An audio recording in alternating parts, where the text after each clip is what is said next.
बच्चों अब हम प्रश्नावली 4.3 जो आपकी प्रश्नावली 4.3 है इसका 7वां प्रश्न हल कर लेते हैं। तो 7वां प्रश्न का हल क्या होगा, तो पहले प्रश्न को देखते हैं। कह रहा है दो संख्याओं के वर्गों का अंतर। क्या कह रहा है, दो संख्याएं हैं उनके वर्गों का अंतर 180 है और कह रहा है कि जो छोटी संख्या है उसका जो वर्ग है वह बड़ी संख्या का 8 गुना है। छोटी संख्या का वर्ग बड़ी संख्या के 8 गुना है, मतलब 8 गुने के बराबर है। तो संख्याएं, दोनों संख्याओं को हमें ज्ञात करना है। तो आइए देखते हैं कि यहाँ दो संख्याएं हैं, एक छोटी है एक बड़ी है। तो हम हल कर लेते हैं कि माना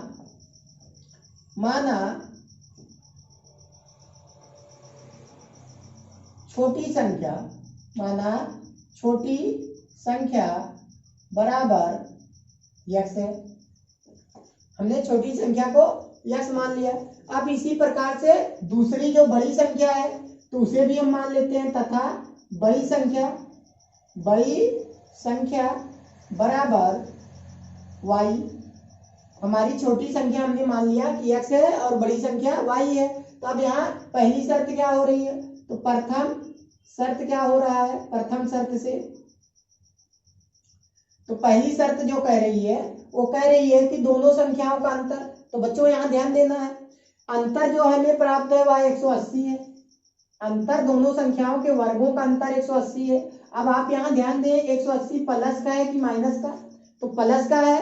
तो प्लस का अंतर कब मिलता है, जब बड़ी संख्या में से छोटी संख्या को करते हैं, घटाते हैं तब। तो यहाँ पे हमें क्या करना होगा, पहली शर्त में है दो संख्याओं के वर्गों का अंतर वह 180 है। तो यहाँ हम क्या करेंगे, बड़ी संख्या का वर्ग लेंगे और उसमें से छोटी संख्या के वर्ग को कम कर देते हैं। तो 180 हमारा होना चाहिए। इस तरीके से आपका ये पहला समीकरण प्राप्त हुआ। अब द्वितीय शर्त यहाँ देख लेते हैं कि द्वितीय शर्त क्या कह रहा है। तो द्वितीय शर्त जो हो रही है वो क्या बन रहा है, तो हमारा जो दूसरा शर्त है वह कह रहा है कि छोटी संख्या का वर्ग, छोटी संख्या हमारे पास क्या है बच्चों, x है। तो x का वर्ग x स्क्वायर हो जाएगा। अब ये जो है वह बड़ी संख्या के 8 गुने के बराबर है। तो बड़ी संख्या करके इसमें 8 गुना कर दीजिए, तब इसके छोटी संख्या का वर्ग बड़ी संख्या के 8 गुने के बराबर हो गया। तो इस प्रकार से हमें जो x स्क्वायर प्राप्त हुआ वह 8y के रूप में प्राप्त हुआ और ये समीकरण नंबर 2 हमारा हो गया। अब समीकरण 1 और 2 में हम क्या करते हैं कि यहाँ से x स्क्वायर का मान समीकरण 1 में रख देते हैं। तो हम क्या करेंगे, समीकरण 1 और 2 से, समीकरण 1 और समीकरण 2 से तो आइए करते हैं। तो यहाँ y स्क्वायर तो हम ऐसे ही छोड़ देंगे, y स्क्वायर को तो ऐसे ही लिखकर छोड़ देंगे, माइनस ये जो x स्क्वायर है इसकी जगह हम क्या कर लेंगे बच्चों, 8y कर लेंगे।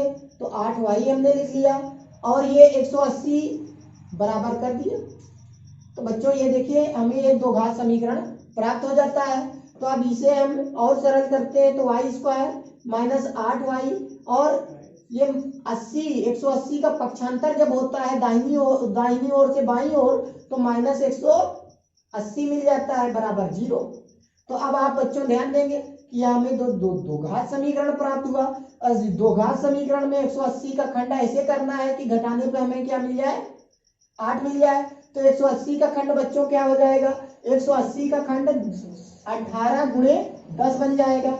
18 था हमारा 180 और 18 में से जब 10 घटाते हैं तो हमें क्या मिलेगा बच्चों, 8 आ जाएगा।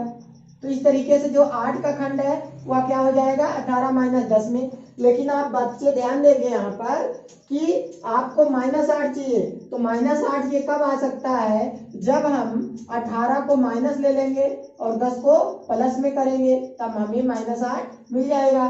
तो इसी तरीके से हम यहाँ क्या कर देते हैं, y का स्क्वायर और ये जो माइनस 8y है उसे हमें कैसे तोड़ना है, माइनस 18y और प्लस 10y और माइनस 180 बराबर 0।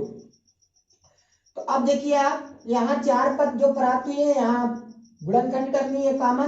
तो इसमें दोनों पद में उभयनिष्ठ क्या है, y हम कॉमन कराते हैं तो y माइनस 18 हमें प्राप्त होता है पहले ब्रैकेट में। अब दूसरी जगह से 10 और 180 में हम कॉमन क्या करा पाएंगे, 10 को कॉमन करा लीजिए प्लस 10, तो यहाँ से y बच जाता है माइनस 18 आ जाता है। जब 10 से 180 काटेंगे तो 18 बराबर 0। तो इस तरीके से इन दोनों पदों में y माइनस 18 कॉमन आ जाती है, तो हमारे पास क्या प्राप्त होता है, y प्लस 10 दूसरे क्वेश्चन में प्राप्त हो जाता है बराबर 0। तो बच्चों इस तरीके से हमें जो खंड के रूप में प्राप्त हुआ वह क्या प्राप्त हुआ है आपका y माइनस 18 और y प्लस 10 प्राप्त हो जाता है। तो अब हम तुलना करा लेते हैं, इन प्राप्त खंडों की तुलना कराते हैं कि जब y माइनस 18 बराबर 0 तो y बराबर माइनस 18 सॉरी प्लस 18 हो जाएगा। तो बच्चों यहाँ ध्यान देंगे माइनस 18 पक्षांतर होगा प्लस 18, तो y का मान हमें क्या प्राप्त हो गया 18। ये तो पहले खंड से प्राप्त हुआ, लेकिन अभी हमारे पास दूसरा भी खंड है, तो दूसरे खंड की भी तुलना कराते हैं। तथा जब y प्लस 10 बराबर 0 तो y बराबर क्या मिल जाता है बच्चों हमें माइनस 10। तो ये इस प्रकार से आपको y का मान माइनस 10 प्राप्त होता है। तो यहाँ पर आप ध्यान देंगे y के दो मान आ गए। अब दोनों से अगर हम x का मान निकालें, y हमारी क्या है, बड़ी संख्या है, बड़ी संख्या आपकी 18 हो सकती है तो माइनस 10 हो सकती है। तो इसमें माइनस 10 माइनस की संख्या है, तो इसको हम क्या कर लेंगे, अमान्य मान लेंगे अर्थात असंभव मान लेंगे, क्योंकि ये प्रश्न के साथ नहीं हो पा रही है, असंभव। अब असंभव क्यों माना गया बच्चों, आप यहाँ चेक करके देखिए, अगर हम माइनस वाई कर लेते हैं 10 रखते हैं तो यहाँ पे आप 10 रख लीजिए तो क्या आ जाता है आपका माइनस 80 आ जाता है, और माइनस 80 एक्स स्क्वायर से आएगा नहीं, माइनस का मान आप वर्गमूल निकल नहीं सकता, तो इसलिए इसको हम असंभव मान लेंगे। तो हमारे पास एक मान वाई का है, क्या है बच्चों 18 है, तो 18 हम यहाँ पे रख लेते हैं। तो वाई का मान वाई बराबर 18 समीकरण किसमें रख लेते हैं, 2 में, समीकरण 2 में रखने पर, तो जब y का मान समीकरण 2 में रखते हैं बच्चों तो हमें क्या मिलता है, ये देखिए एक्स स्क्वायर और बराबर 8 गुणे, यहाँ y की जगह हम क्या रख लेंगे 18, तो एक्स स्क्वायर बराबर ये क्या मिल जाता है बच्चों हमें 144, 18 × 144। तो इस तरीके से x बराबर आपका क्या आ जाता है √144। बच्चों आप ध्यान देंगे यहाँ पे हम प्लस माइनस भी कर सकते हैं, लेकिन हम जो संख्या लेंगे वह प्लस की ही लेंगे। तो x बराबर क्या आ जाता है 12, 144 का वर्गमूल 12 आ जाता है। तो इस तरीके से x का मान हमें 12 मिल जाता है। तो x जो है आपका वह क्या है, छोटी संख्या, तो x बराबर 12 आया तो छोटी संख्या 12 हो गई।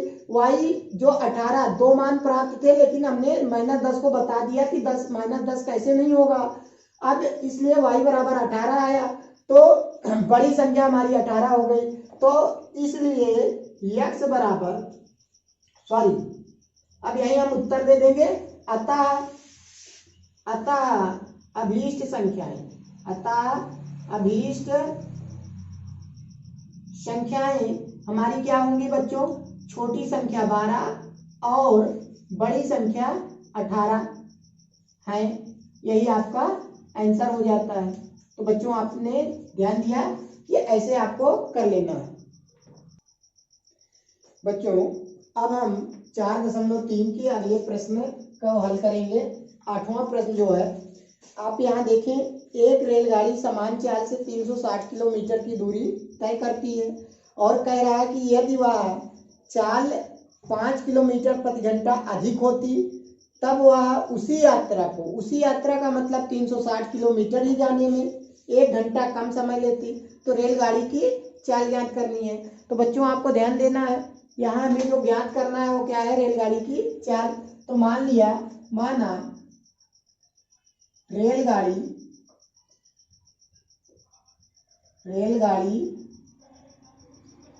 की समान चाल, या तो केवल चाल मान लेते हैं, तो समान चाल हम मान लेते हैं, समान चाल।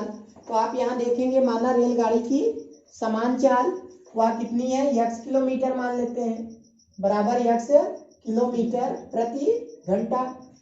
तो आप ध्यान देंगे बच्चे, जब रेलगाड़ी की समान चाल कितनी है, x किलोमीटर प्रति घंटा है, तब इसलिए 360 किलोमीटर, 360 किलोमीटर जाने में लगा समय बच्चों आपको ध्यान देना है, 360 किलोमीटर जाने में लगा समय। हमें क्या याद करना है, समय। तो समय कहां से आता है बच्चों, जब दूरी में चाल का भाग दे देते हैं, समय बराबर दूरी बटे चाल होती है। तो दूरी आपकी कितनी है, 360 किलोमीटर, और चाल क्या है, x किलोमीटर प्रति घंटा। तब इतने घंटे हमें प्राप्त हो जाते हैं, आपको ध्यान देना है। तो देखिए, जब रेलगाड़ी की चाल कितनी थी, x किलोमीटर प्रति घंटा, तब 360 किलोमीटर जाने में उसे कितना समय लगा, 360 बटे x कहां से आया, समय बराबर दूरी बटे चाल से आया। तो इस प्रकार से इतने घंटे लग गए रेलगाड़ी को। अब समान चाल में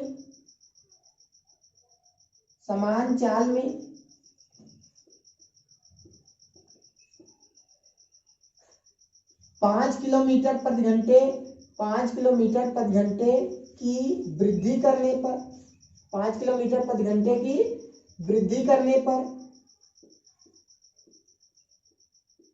तो आप ध्यान देंगे, जब 5 किलोमीटर प्रति घंटे की वृद्धि कर दी गई, तब रेलगाड़ी की चाल बराबर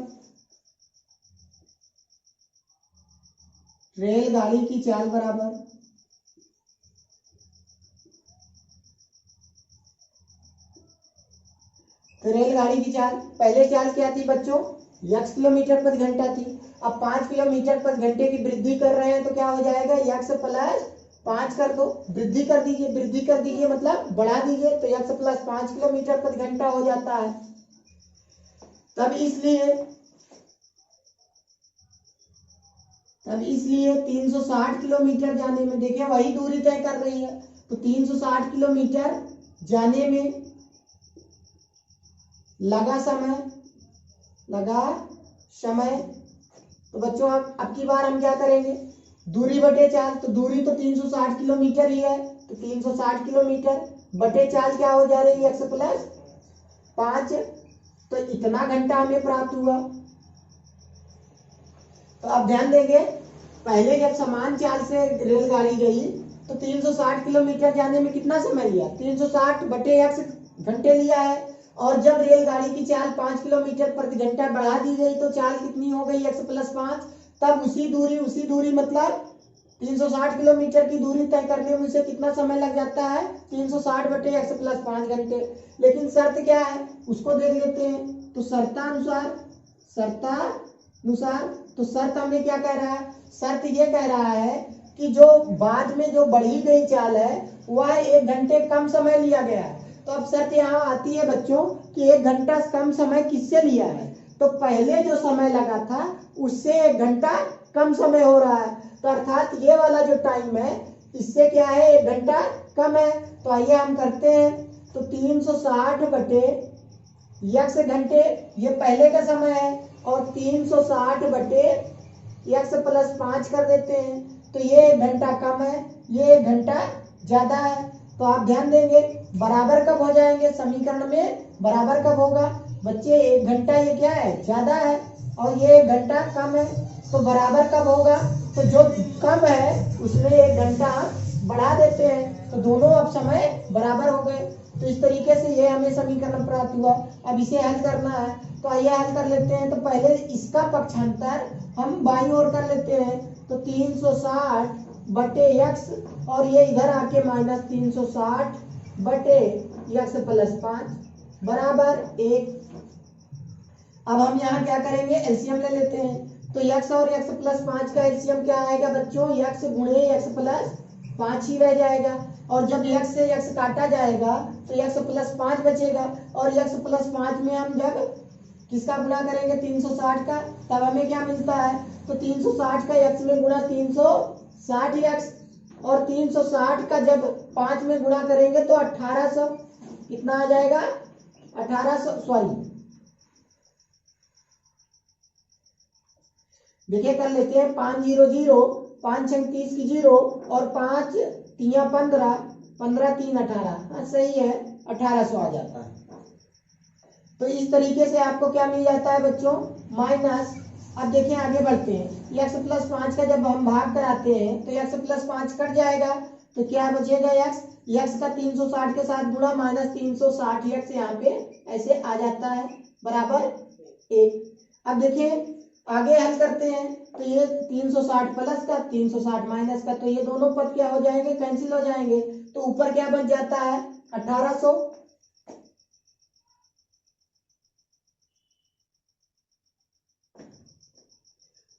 बटे, अब इसका गुणा करा लीजिए, x का x में गुणा तो x स्क्वायर, और प्लस x का 5 में गुणा 5x बराबर 1।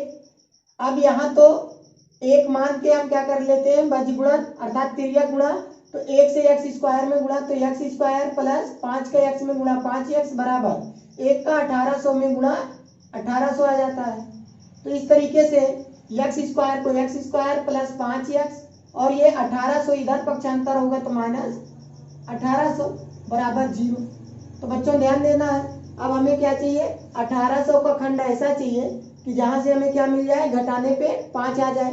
5 क्यों आना चाहिए, घटाने पे क्यों आना चाहिए, क्योंकि ये माइनस का है। तो 1800 का खंड आप कर लीजिए, तो ऐसा 1800 का जो खंड हमें प्राप्त होता है वह क्या आता है, तो आप ऐसे प्राप्त कर लें, तो 2 से काटते हैं 900 बार, फिर 2 से काटते हैं 450 बार, फिर 2 से काटते हैं 225 बार, फिर इसे हम 3 से काट लेते हैं, 3 सते 21 और 3 पचे 15, फिर इसे 3 से काटते हैं, तो इस तरीके से हमें क्या मिल जाता है, 3 दूनी 6, 3 पचे 15, तो फिर हमें क्या मिलता है, 5 से काटने पर 5, 5 से काटने पर। अब इसी में से खंड हमें बनाना है, तो इस तरीके से आप बड़ी संख्याओं का खंड आप ऐसे करके तब आप देखा करें। तो यहाँ हमें क्या मिलता है, 5 पचम 25, 25 3 75, और 75 का गुणा जब हमें ये 3 दूनी 6 दूनी 12 दूनी 24 में करते हैं, तो 24 75 1800 तो होगा, लेकिन यहाँ से 5 नहीं आएगा, तो हमें दूसरा कुछ देखना है। तो हम यहाँ देख लेते हैं, 3 दूनी 6, 6 पंचे 30 आ गया, और ये 5 दूनी 10 दूना 20, और 30 20, 30 और 20 लेते हैं, तो हमें 10 नहीं मिलेगा, 1800, सॉरी ये यहाँ गलत हो जा रहा है, तो हम फिर से देख लेते हैं, एक बार खंड को चेक कर लेते हैं, उसके बाद देखते हैं।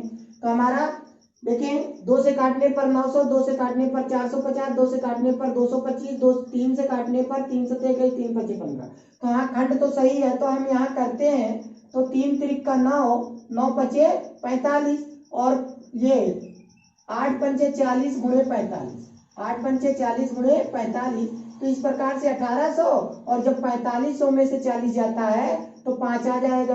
तो इस तरीके से बच्चों हमें खंड में आसानी हो गई। एक्स स्क्वायर हमें प्लस 5x चाहिए, तो क्या करेंगे, प्लस 45x और माइनस 40x, और ये माइनस 1800 बराबर 0।